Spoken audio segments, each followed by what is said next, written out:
So, ladies and gentlemen, it is now my pleasure to invite Dr. Adam Gopnik to deliver the convocation address. Dr. Gopnik.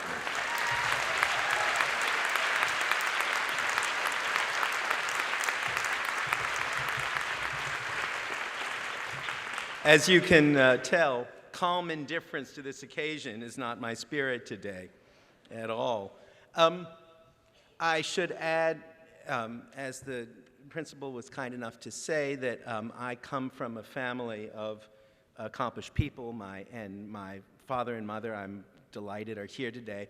My sister Morgan, who just got her true PhD from Duke University a month ago. In fact, I am, I believe, the last of 6 children to actually get a doctorate, which is known locally as being a Jewish dropout. But now I actually have a claim on a doctor's degree. I can't help but think about the day I graduated, where I was sitting where you all are in 1980. For some reason, which I can't quite reconstruct, my girlfriend, now wife, was not there. I think she may already have been apartment hunting in New York. My mom was at a conference, and my father and I, the night before convocation, went to see Raging Bull, that great Martin Scorsese, Robert De Niro film. And as you remember, it's set in 1947, 1948, relates all of and shows us in splendid black and white with the flashbulbs popping, what life was like then, Jake LaMotta fighting Sugar Ray Robinson and so on. And I remember thinking at the time, wow, this is a wonderful step back into an almost irretrievable past that's been reconstructed so brilliantly. And I realize now, of course, that I was then, in 1980, separated by less time from Jake LaMotta than you are from me and my graduation. And yet somehow I cannot see myself adequately in black and white with flashbulbs popping. I feel that I am your contemporary. This is, as my children would point out, an affliction common to my generation.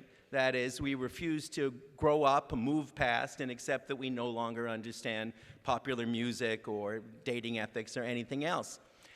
And yet, I think there's an element of truth in it as well. And that is that the way Martha and I went through McGill, the mores, the manners of the time, were in some ways more like the ones that you've experienced than somebody graduating in 1947 would have experienced 1980. The equality and emancipation of women was already underway and has only accelerated since. Sexual manners had already begun to transform in fundamental ways. I suspect that a lot of your experience would have been very much like our experience those 33 years ago. But in one way, one crucial way, I think it's totally different and unlike, which is that you are the most knowledgeable generation who have ever graduated from any kind of college or university or from any educational place. And that's partly to your credit, and it's also partly, I think, a function of the one great transformation that has taken place in those intervening years, and that is the growth of the revolution in information, the digital revolution, call it what we will, that has changed things so profoundly. I know, as someone who teaches from time to time, that one of the things that has died in those intervening years is expertise, is a credible notion of expertise. If you stand up as a would-be professor in a classroom and begin to explain the difference between eulogy and elegy, let's say, it's already been fully Googled at the back of the classroom, the information passed to the front, and the professor of absolutely no value in the description, even as he attempts to explicate the point.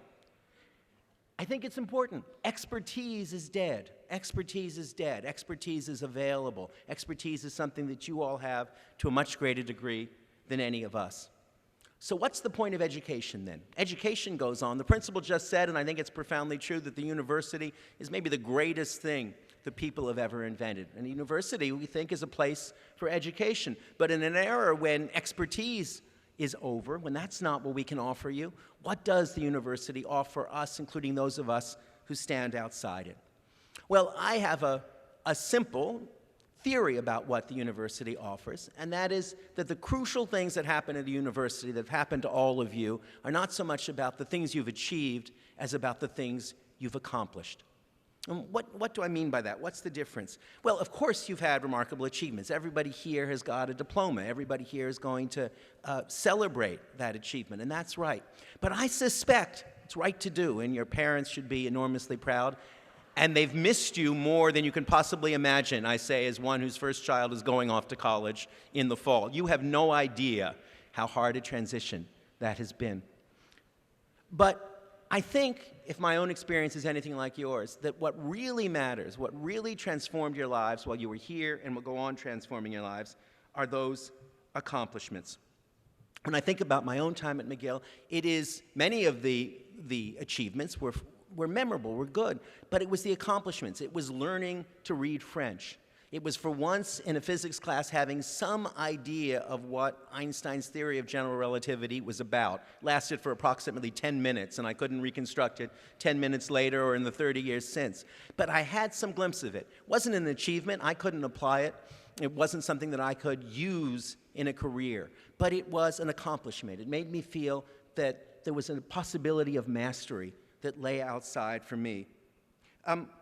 If I had to describe it or define it, it would be exactly that achievements are the things we use to stop our anxieties about our future, our anxieties about our career, and accomplishments are things that give us confidence, Right on this spot where we're meeting today, I once actually hit a triple in a softball game on campus, and that sense of accomplishment and mastery has done me more good than any number of classes that I graduated from.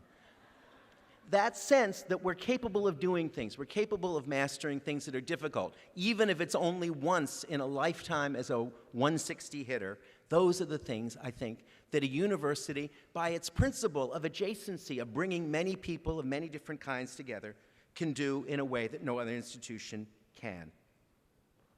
Accomplishment, as you go through life, I think you'll find is the thing that you build on, that you can use, the thing that you can actually feel inside that idea of mastery most strongly.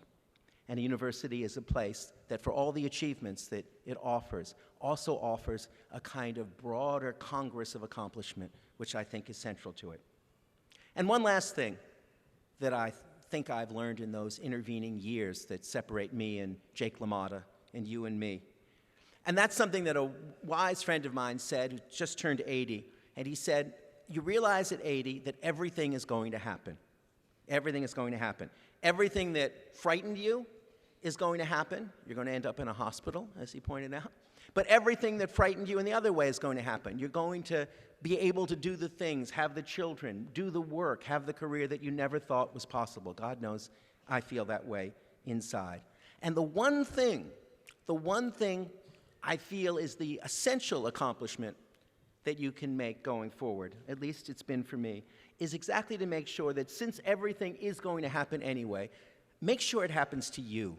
Make sure it doesn't happen while you're elsewhere. Make sure it doesn't happen while you're thinking of other things or struggling to achieve something that is someone else's ambition for you.